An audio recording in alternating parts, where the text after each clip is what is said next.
সচিবালয়ে ভয়াবহ অগ্নিকাণ্ড, পুড়ে গেছে 5 মন্ত্রণালয়ের গুরুত্বপূর্ণ নথি। আগুন নেভাতে গিয়ে ট্রাক চাপায় এক ফায়ার সার্ভিস কর্মীর মৃত্যু। সচিবালয়ে অগ্নিকাণ্ডের ঘটনায় তদন্ত কমিটি গঠন, 3 দিনের মধ্যে প্রতিবেদন দাখিলের নির্দেশ। জড়িতদের বিরুদ্ধে কঠোর হুঁশিয়ারি। এবং উপদেষ্টাদের প্রতিপক্ষ না হওয়ার আহ্বান নজরুল ইসলামের। রাজনৈতিক দল গঠনের প্রচেষ্টা চালাচ্ছে রাষ্ট্রীয় গোয়েন্দা সংস্থা, বললেন রিজভী।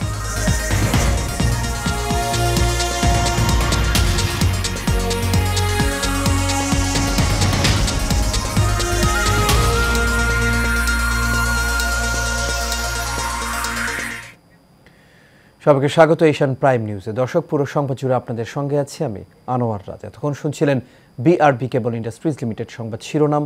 এবার চলে যাচ্ছে পুরো খবরে। সচিবালয়ে ভয়াবহ আগুনে পুড়ে গেছে কয়েকটি মন্ত্রণালয়ের গুরুত্বপূর্ণ নথি সহ অনেক কিছু। মধ্যরাত 1:52 সচিবালয়ের 7 নম্বর ভবনে অগ্নিকাণ্ডের এই সূত্রপাত হয়। ক্রমে ছড়িয়ে পড়ে আগুনের লেলিহান শিখা। ফায়ার সার্ভিসের 19টি ইউনিট প্রায় 6 ঘন্টার চেষ্টায় নিয়ন্ত্রণে আনে এই ভয়াবহ আগুন নেভাতে গিয়ে ট্রাক চাপায় নিহত হন এক দমকল কর্মী। বিস্তারিত রকিব মানিকের রিপোর্টে। প্রশাসনের প্রাণকেন্দ্র সচিবালয়। খোদ সচিবালয়ে মধ্যরাতে লাগে ভয়াবহ আগুন। এটি দুর্ঘটনা নাকি পরিকল্পিত, এ নিয়ে তৈরি হয়েছে রহস্য। মধ্যরাত 1:52 দেখা যায় 7 নম্বর ভবনের 6 তলায় আগুনের লেলিহান শিখা ধাউ ধাউ করে জ্বলছে।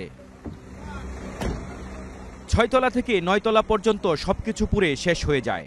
সবচেয়ে বেশি ক্ষতিগ্রস্ত হয় স্থানীয় সরকার মন্ত্রণালয়, পল্লী উন্নয়ন ও সমবায় মন্ত্রণালয়, শ্রম ও কর্মসংস্থান, অর্থ মন্ত্রণালয়, সড়ক পরিবহন ও সেতু মন্ত্রণালয়ের বিভিন্ন বিভাগ। খবর পেয়ে ফায়ার সার্ভিসের 19টি ইউনিট 6 ঘন্টার চেষ্টায় আগুন নিয়ন্ত্রণে আনে। সামনের গেট ভেঙে আমরা 2টা গাড়ি ঢুকিয়েছি এবং বর্তমানে আমরা আগুনকে কন্ট্রোলে নিয়ে এসেছি। 6, 7, 8, 9 এই 4টা তলায় আগুন ধরেছে এবং বর্তমানে আমরা আশা করছি আর ঘণ্টাখানিকের মধ্যে অগ্নি নির্বাপন সম্পূর্ণ শেষ হবে বলে আমরা বিশ্বাস করি। আগুন লাগার পর সচিবালয়ে ছুটে যান বিভিন্ন দপ্তরের উপদেষ্টারা। আগুন লাগার কারণ খতিয়ে দেখতে তদন্ত কমিটি গঠনের কথাও জানান তারা। রকিব মানিক, এশিয়ান টেলিভিশন, ঢাকা। সচিবালয়ে রহস্যময় আগুনের ঘটনায় মন্ত্রিপরিষদ সচিব ও স্বরাষ্ট্র সচিব সহ 7 সদস্যের উচ্চ পর্যায়ের তদন্ত কমিটি গঠন হয়েছে। আগুনের সবচেয়ে বেশি ক্ষতিগ্রস্ত হয়েছে 8 ও 9 তলা। সেখানে থাকা গুরুত্বপূর্ণ নথি সহ অনেক কিছু পুড়ে গেছে। বিষয়টি নাশকতা কিনা খতিয়ে দেখা হচ্ছে বলে জানিয়েছেন স্বরাষ্ট্র উপদেষ্টা। বিস্তারিত নূর মোহাম্মদ ভিয়ার রিপোর্ট। সচিবালয়ে আগুন নিভে গেলেও এই আগুনের রহস্যের ধূম্রজাল কাটছে না জনমনে। আগুন লাগার পর নানা মহলে সৃষ্টি হয়েছে গুঞ্জন। কেউ বা বলছে পরিকল্পিত নাশকতা, আবার কেউ বা ধারণা নিচ্ছেন দুর্ঘটনা। ভয়াবহ আগুনের ঘটনায় সচিবালয় 5টি গেট বন্ধ রেখেই রাত থেকেই সেখানে প্রবেশের কড়াকড়ি আরোপ করেছে আইনশৃঙ্খলা বাহিনী। তাই পুরো সচিবালয় কাজের ক্ষেত্রে নেমে এসেছে স্থবিরতা। অধিকাংশ ভবনেই বিদ্যুৎ না থাকার কারণে কর্মকর্তা কর্মচারীরা ভেতরে প্রবেশ করেও করতে পারছেন না অফিস। এই সকালে আমরা স্টাফ গাড়িতে আসছি, আইসা দেখি সচরাচর গেট বন্ধ। কি হয়েছে, আগুন লাগছে ভিতরে। পরে এই গেট দিয়ে আমরা ঢুকলাম, ঢুকে ভিতরে গেলাম, কিন্তু ওই বিল্ডিংয়ে আমাদের কাউকে ঢুকতে দিচ্ছেন না। বাট ওই বিল্ডিংটা নিরাপত্তার স্বার্থেই বা তদন্ত সাপেক্ষেই রেখে দিচ্ছে। এখন যা দেখলাম মোটামুটি বেশ কিছুই পড়ছে। ভিতরে অবস্থা 7 নম্বর ভবনে তো কাউকে ঢুকতে দিচ্ছে না, ওখানে তো টোটাল ব্যারিকেড দিয়ে রাখা। তো 3 নম্বর বিল্ডিং, 4 নম্বর, 6 নম্বর বিল্ডিং, এগুলোতে কাজ চলছে। এর আগে আগুন লাগার স্থল পরিদর্শনে আসেন স্বরাষ্ট্র উপদেষ্টা জাহাঙ্গীর আলম চৌধুরী। জানান মন্ত্রিপরিষদ সচিব ও স্বরাষ্ট্র সচিবকে একটি উচ্চপদস্থ তদন্ত কমিটি গঠনের বিষয়ে নির্দেশ দেওয়া হয়েছে। এই ঘটনায় আমাদের ফায়ার ফাইটার একজন শাহাদাত বরণ করেছেন। ভিতরে কি হচ্ছে তা আমরা ভিতরে দেখব এবং পুরো সার্চ করার পরে কোনো কিছু পাওয়া যায় কিনা আমরা আপনাদের জানাতে পারব। আর এটার ব্যাপারে আমরা একটা তদন্ত কমিটি গঠন করে দিচ্ছি। ক্যাবিনেট সেক্রেটারি অলরেডি ইনস্ট্রাকশন দেওয়া হয়েছে, হোম সেক্রেটারি অলরেডি ইনস্ট্রাকশন দেওয়া হয়েছে একটা তদন্ত কমিটি, হাই পাওয়ার একটা তদন্ত কমিটি করে দেওয়ার জন্য। আগুনে সবচেয়ে বেশি ক্ষতিগ্রস্ত হয়েছে 8 ও 9 তলা। সেখানে থাকা নথিপত্র পুড়ে ক্ষতিগ্রস্ত হয়েছে বলে ধারণা করা হচ্ছে। নূর মোহাম্মদ ভূঁইয়া, এশিয়ান টেলিভিশন, ঢাকা। সচিবালয়ের অগ্নিকাণ্ডের ঘটনা ষড়যন্ত্র বলে মন্তব্য করেছেন ছাত্র আন্দোলনের অন্যতম সমন্বয়ক মোহাম্মদ সার্জিস আলম। তিনি আরও বলেন, পরিকল্পিতভাবে গণ অভ্যুত্থানের সহযোদ্ধা উপদেষ্টা আসিফ মাহমুদ ও নাহিদ ইসলামের রুমেই আগুন দেওয়া হয়েছে। বিকেলে ঠাকুরগাঁও প্রেস ক্লাব হল রুমে জাতীয় নাগরিক কমিটির অনুষ্ঠানে এসে সাংবাদিকদের এক প্রশ্নের জবাবে তিনি এসব কথা বলেন। এ সময় দেশকে অস্থিতিশীল করার জন্য আওয়ামী দোসররা এই আগুন দিয়েছে বলে তিনি মন্তব্য করেন।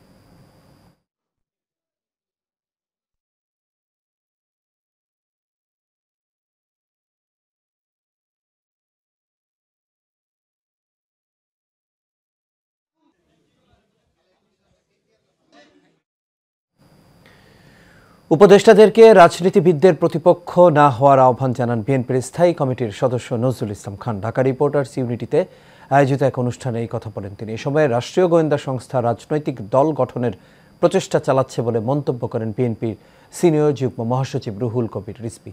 সাব্বির রহমানের ক্যামেরায় কাউসার আহমেদের রিপোর্টে দেখুন বিস্তারিত। Rajshahi university nationalist ex student association রানেসে আয়োজিত রক্তাক্ত মথিয়ার ও রিজভী আহমেদ স্মরণে আয়োজিত আলোচনা সভায় বক্তব্য রাখেন বিএনপির সিনিয়র নেতারা। আওয়ামী লীগ দেশ থেকে বিতাড়িত হয়েছে, তাই বিএনপিকে যারা বয়কট করতে বলবে তাই বাংলাদেশে মানবে বয়কট হয়ে যাবে, এই দৃঢ়ভাষায় কথা বলতে চাই।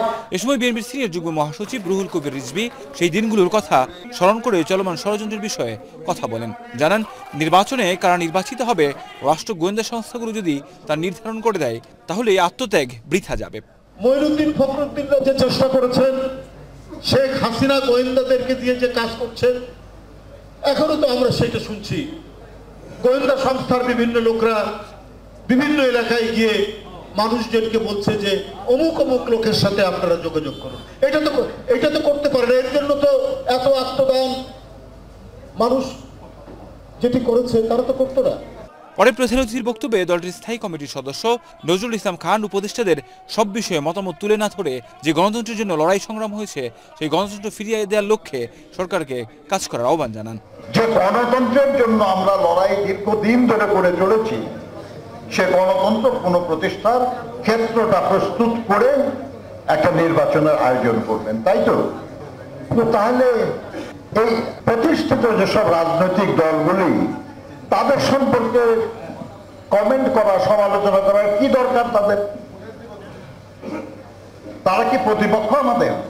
ভারত এখনো ষড়যন্ত্র করে যাচ্ছে উল্লেখ করে এত বড় গণতান্ত্রিক দেশ হয়ে তারা শেখ হাসিনাকে আশ্রয় দেয় কিভাবে, এমন প্রশ্ন তোলেন বিএনপি নেতারা। তারা তো জোর করে ক্ষমতা দখল করে নাই। আমরা এই দেশের মানুষরা আন্দোলনে রত যারা ছিলাম, আমরা সবাই মিলে তাদের প্রতিষ্ঠা করেছি। তাদের কাছে প্রত্যাশা কি আমাদের? কাউসার আহমেদ, এশিয়ান টেলিভিশন, ঢাকা। সচিবালয় অগ্নিকাণ্ডের কারণ ও তার উৎস খুঁজে বের করতে গঠন করা অতি উচ্চ পর্যায়ের কমিটিকে আগামী 3 দিনের মধ্যে প্রাথমিক রিপোর্ট জমা দিতে বলা হয়েছে বলে জানিয়েছেন পরিবেশ, বন ও জলবায়ু মন্ত্রণালয় উপদেষ্টা সৈয়দা রিজওয়ানা হাসান। সন্ধ্যায় ফরেন সার্ভিস একাডেমিতে সাংবাদিকদের এক প্রশ্নের জবাবে এই কথা জানান তিনি। বিস্তারিত মেহরাব সুমনের রিপোর্টে। সমসাময়িক বিষয় নিয়ে ফরেন সার্ভিস একাডেমিতে সাংবাদিকদের মুখোমুখি হন বন ও পরিবেশ উপদেষ্টা সৈয়দা রেজওয়ানা হাসান, স্বরাষ্ট্র উপদেষ্টা অবসরপ্রাপ্ত লেফটেন্যান্ট জেনারেল মোহাম্মদ জাহাঙ্গীর আলম চৌধুরী, যুব ও ক্রীড়া উপদেষ্টা আসিফ মাহমুদ সজীব ভূঁইয়া। এ সময় সচিবালয়ে ভয়াবহ অগ্নিকাণ্ডের বিষয়টি খুবই গুরুত্বের সঙ্গে দেখা হচ্ছে বলে উল্লেখ করে বন ও পরিবেশ উপদেষ্টা বলেন, এ ঘটনায় কারো সম্পৃক্ততা পেলে কঠোর ব্যবস্থা নেওয়া হবে। সরকার এই বিষয়টাকে খুবই গুরুত্বের সাথে নিচ্ছে, কারণ এটা হচ্ছে আমাদের সকলের নিরাপত্তার বিষয় এবং এইখানে আমাদের রাষ্ট্রীয় অনেক গুরুত্বপূর্ণ দলিলগুলো থাকে। ফলে এই বিষয়টাকে সরকার খুবই গুরুত্বের সাথে নিয়েছে, যার জন্য আমরা 3 দিনের মধ্যে প্রাথমিক রিপোর্ট দিতে স্বরাষ্ট্র সচিবের নেতৃত্বে উচ্চ পর্যায়ের কমিটিটা করেছি। প্রশ্নের জবাবে যুব ও ক্রীড়া উপদেষ্টা জানান, অনেক অর্থ লোপাট ও তদন্তের নথিপত্র সহ 5টি মন্ত্রণালয়ের গুরুত্বপূর্ণ নথিপত্র পুড়ে গেছে। রোডস এন্ড হাইওয়ে ডিভিশন আর হচ্ছে ট্রাক ট্যুরিজম ডিভিশন আর বাকি 3টা মন্ত্রণালয়, এই মোট 5টা মন্ত্রণালয়ের নথিগুলো ক্ষতিগ্রস্ত হয়েছে। এর মধ্যে যুব ক্রীড়া মন্ত্রণালয়ের নথির কার্যক্রম অনলাইনে থাকার কারণে সেটা আমরা রিকভার করতে পারবো। ফায়ার সার্ভিস কর্মী নিহতের ঘটনায় উপদেষ্টা পরিষদে শোক প্রস্তাব পাশ হয়েছে বলে জানানো হয় সংবাদ সম্মেলনে। Mehrab Suman, Asian television, Dhaka.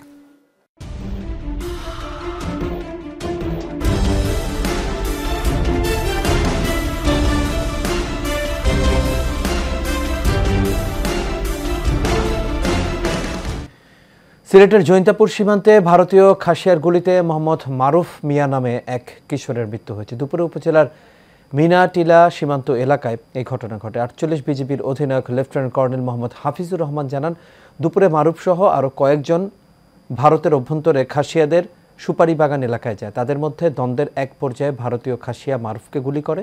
এ সময় তার সঙ্গে থাকা অন্য যুবকরা আহত অবস্থায় মারুফকে দেশে নিয়ে আসে। পরে Sylhet MAG Osmani medical college হাসপাতালে নিয়ে গেলে চিকিৎসক তাকে মৃত ঘোষণা করেন।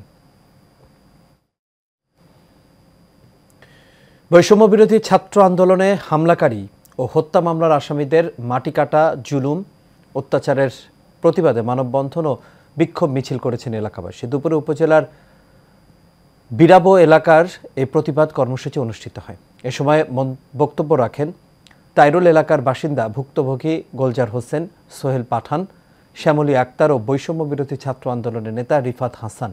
এ সময় বক্তারা বলেন, কাঞ্চন পৌরসভার সাবেক প্যানেল মেয়র পনির ও তার পিতা আলিমুদ্দিন গং গত 4 আগস্ট বৈষম্য বিরোধী ছাত্র আন্দোলনে গ্রিন ইউনিভার্সিটিতে অস্ত্রসহ মামলা করে। এই দেশও তারা সন্ত্রাস করছে, এই দেশও তারা চাঁদাবাজি করছে। বৈষম্য বিরোধী আন্দোলনের সময় তার ছেলে আলিমুদ্দির ছেলে পনির, শহীদুল হাসান, তারপর হচ্ছে রাশেদ, এটি মিল্লা সবাই আমাকে অনেক অত্যাচার করছে, মারধর করছে। অনেক সন্ত্রাসী কার্যক্রম চালাইতো, এই এলাকার মধ্যে নিরীহ মানুষের উপরে অত্যাচার চালাইতো, মানুষের জমি দখল করত। গত 4 তারিখে পনিরের এবং শহীদুলের নেতৃত্বে এবং তার বাবা আলিমুদ্দিনের নেতৃত্বে আমাদের উপরে গ্রিন ইউনিভার্সিটির সামনে হামলা করা হয়। আলিমুদ্দির ছেলে পনির, শহীদুল্লাহ হাসান, শরীফ, হেরা এলাকার মধ্যে অনেক অত্যাচার করছে, মাদকের ব্যবসা করছে, মানুষের বাড়িঘর লুটপাট করছে।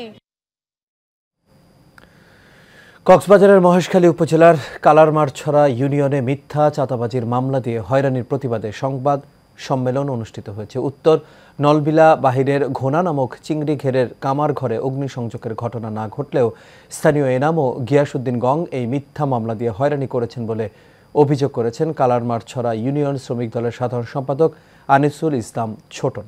দুপুর 3টায় আফজলিয়া পারাস্থ ব্যবসায়িক অফিসে সংবাদ সম্মেলনে এই অভিযোগ করেন ভুক্তভোগীরা। Military institute of science and টেকনোলজির রিসার্চ ইনসেন্টিভ অ্যাওয়ার্ডিং অনুষ্ঠান এবং MIST international journal of science and technology সংখ্যার অনলাইন সংস্করণের উদ্বোধন করা হয়েছে। অনুষ্ঠানে প্রধান অতিথি ছিলেন MISTর commandant major general Mohammad Nasim Parvez. এ সময় 2023 সালে 29টি স্কোপাস ইন্ডেক্সড প্রকাশনার জন্য শ্রেষ্ঠ গবেষক হিসেবে প্রফেসর ডক্টর মোহাম্মদ এনামুল হক এবং MIJSTতে সর্বোচ্চ সংখ্যক প্রকাশনার জন্য লেফটেন্যান্ট কর্নেল মোহাম্মদ জাহিদুল ইসলামকে PhD পুরস্কৃত করা হয়।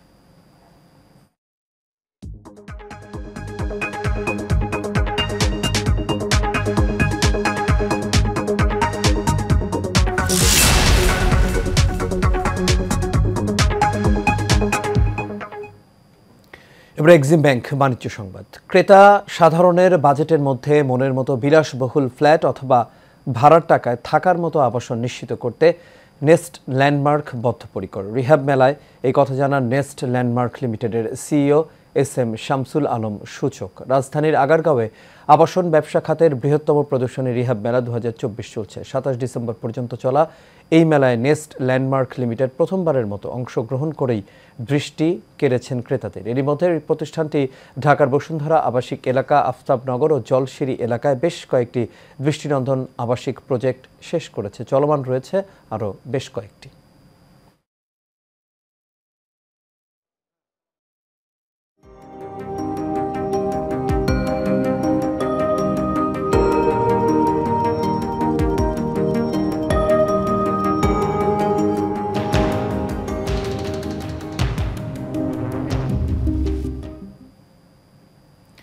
এবার সিওডিল presents health and beauty. Allergy খুব কমন একটা সমস্যা। শিশুদের অ্যালার্জি হওয়ার প্রবণতা বেশি থাকে, তবে বয়স বাড়ার সাথে সাথে লক্ষণগুলো কমে যেতে পারে। শরীরে ঠান্ডা বাতাস কিংবা পানি বা পানি জাতীয় বস্তুর সংস্পর্শে আসলেই এক ধরনের ঠান্ডা অ্যালার্জির সৃষ্টি হয়। গবেষকরা এটিকে অন্তর্নিহিত জেনেটিক সমস্যা হিসেবে উপস্থাপন করছেন। রফিকুল ইসলাম রলির রিপোর্টে দেখুন বিস্তারিত। অস্বাভাবিক ইমিউনিটি সিস্টেম কোল্ড অ্যালার্জি সৃষ্টি করে। যখন ত্বক ঠান্ডা বাতাস, পানি বা বস্তুর সংস্পর্শে আসে, তখন শরীর এটিকে একটি হুমকি হিসেবে উপলব্ধি করে এবং হিস্টামিন সহ অন্যান্য প্রদাহজনক রাসায়নিক মুক্ত করে। ফলে আমবাত, ফোলাভাব এবং শ্বাসকষ্ট সহ বিভিন্ন উপসর্গ দেখা দিতে পারে। একটা মানুষের অনেক অ্যালার্জি, ঠান্ডা অ্যালার্জি, বাইরে থেকে আসে তাকে শিল বেজ বলা হয়, বরফে অ্যালার্জি বা অনেক ঠান্ডা পানিতে অ্যালার্জি, অনেকে ঠান্ডা পানিতে অ্যালার্জি হয়। তখন তাদেরকে চেষ্টা করা হয় গরম পানি দিয়ে এবং গরম সেক দিয়ে এটা কমানো হয়। অতএব গরমের অ্যালার্জি হতে পারে ঠান্ডা অ্যালার্জি। যখন গরম অ্যালার্জি হয় ঠান্ডা ব্যবহার করবো, আর যখন ঠান্ডা অ্যালার্জি গরম ব্যবহার করবো। কোল্ড অ্যালার্জি হওয়ার সঠিক কারণ পুরোপুরি বোঝা যায় না। তবুও গবেষকরা বিশ্বাস করেন যে এটি অন্তর্নিহিত জেনেটিক কারণগুলির সাথে যুক্ত হতে পারে। কিছু ওষুধ বা পরিবেশগত এক্সপোজারগুলি ঠান্ডা অ্যালার্জি হওয়ার ঝুঁকি বাড়াতে পারে। এখন আবহাওয়া অনেক শুষ্ক, আর্দ্রতা কম, যে কারণে শ্বাসনালীটা ড্রাই হওয়ার কারণেও কিন্তু অনেকে কাশি বেড়ে যায়, অ্যালার্জি বেড়ে যায়। এই আর্টিকেরিয়ার থেকে অনেক ক্রনিক ইডিওপ্যাথিক আর্টিকেরিয়া আছে, যেমন কারণ খুঁজে পাওয়া যায় না। অনেকে বলে আমরা কিছুই খাইনি তাও অ্যালার্জি। সব খাওয়াতে অ্যালার্জি হয় না। আমাদের কিন্তু মসুর ডাল অ্যালার্জি অনেক আমরা পাই, মসুর ডাল অ্যালার্জি কিন্তু কম না। এরকম অদ্ভুত জিনিস যেগুলো আমরা জানি না, সেগুলিতে অ্যালার্জি কিন্তু অনেক। তাই আমরা চেষ্টা করবো অ্যালার্জি যখন কারো হয় তখন প্রথম আইজি লেভেল দেখবো, টোটাল আইজি, তারপর স্পেসিফিক আইজিতে টেস্ট করা হয় কোন খাবারে, কোন এনভায়রনমেন্টের ধুলাবালি কিসে অ্যালার্জি সেটা বের করার চেষ্টা করব। এবং যদি কারণ নির্ণয় করা যায় তাহলে অ্যালার্জি থেকে কিন্তু মুক্ত হওয়া, নিজেকে মুক্ত করা অতি সহজ। অ্যালার্জির লক্ষণগুলির সময়কাল পরিবর্তিত হতে পারে। এটি ব্যক্তি এবং ঠান্ডা তাপমাত্রার এক্সপোজারের পরিমাণের উপর নির্ভর করে। যদি আপনি কোল্ড অ্যালার্জি সন্দেহ করেন, সঠিক নির্ণয় এবং চিকিৎসার জন্য একজন বিশেষজ্ঞ ডাক্তারের পরামর্শ নিন।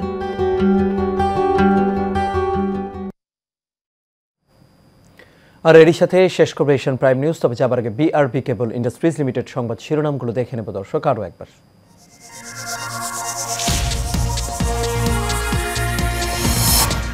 সচিবালয়ে ভয়াবহ অগ্নিকাণ্ড, পুড়ে গেছে 5 মন্ত্রণালয়ের গুরুত্বপূর্ণ নথি। আগুন নেভাতে গিয়ে ট্রাক চাপায় এক ফায়ার সার্ভিস কর্মীর মৃত্যু। সচিবালয় অগ্নিকাণ্ডের ঘটনায় তদন্ত কমিটি গঠন, 3 দিনের মধ্যে প্রতিবেদন দাখিলের নির্দেশ। জড়িতদের বিরুদ্ধে কঠোর হুঁশিয়ারি। এবং উপদেষ্টাদের প্রতিপক্ষ না হওয়ার আহ্বান নজরুল ইসলামের। রাজনৈতিক দল গঠনের প্রচেষ্টা চালাচ্ছে রাষ্ট্রীয় গোয়েন্দা সংস্থা, বললেন রিজভী। দর্শক, এই ছিল আমাদের এখনকার আয়োজন। আমাদের পরবর্তী সংবাদ দেখার আমন্ত্রণ রইল। এতক্ষণ সাথে থাকার জন্য সবাইকে ধন্যবাদ। শুভরাত্রি।